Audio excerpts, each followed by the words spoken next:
आज हम आपको महाभारत से जुड़ी एक घटना बताते हैं जिसमें 5 पांडवों ने अपने मृत पिता पांडु का मांस खाया था। उन्होंने ऐसा क्यों किया, यह जानने के लिए पहले हमें पांडवों के जन्म के बारे में जानना पड़ेगा। पांडु के 5 पुत्र युधिष्ठिर, भीम, अर्जुन, नकुल और सहदेव थे। इनमें से युधिष्ठिर, भीम और अर्जुन की माता कुंती तथा नकुल और सहदेव की माता माद्री थी।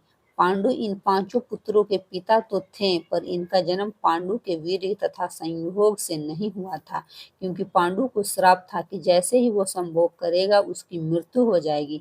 इसलिए पांडु के आग्रह पर यह पुत्र कुंती और माद्री ने भगवान का आह्वान करके प्राप्त किए थे। जब पांडु की मृत्यु हुई तो उनके मृत शरीर का मांस पांचों भाइयों ने मिल बांट कर खाया था। उन्होंने ऐसा इसलिए किया क्योंकि स्वयं पांडु की ऐसी इच्छा थी। चूंकि उनके पुत्र उनके वीर से पैदा नहीं हुए थे, इसलिए पांडु का ज्ञान कौशल उनके बच्चों में नहीं आ पाया था। इसलिए उसने अपनी मृत्यु पूर्व ऐसा वरदान मांगा था कि उनके बच्चे उनकी मृत्यु के पश्चात उनके शरीर का मांस मिल बांट कर खा ले, ताकि उनका ज्ञान बच्चों में स्थानांतरित हो जाए।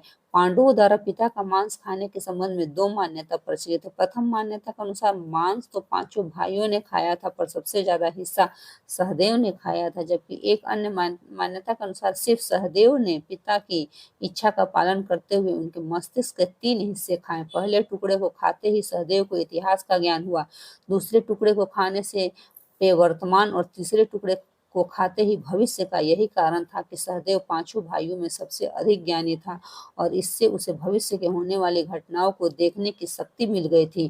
शास्त्रों के अनुसार श्री कृष्ण के अलावा वो एकमात्र सहदेव ही था जिसे भविष्य में होने वाले महाभारत के युद्ध के बारे में संपूर्ण बातें पता थी। श्री कृष्ण को डर था कि कहीं सहदेव यह सब बातें औरों को न बता दे, इसीलिए श्री कृष्ण ने सहदेव को श्राप दिया था कि यदि उसने ऐसा किया तो मृत्यु हो जाएगी। जय श्री कृष्ण। धन्यवाद।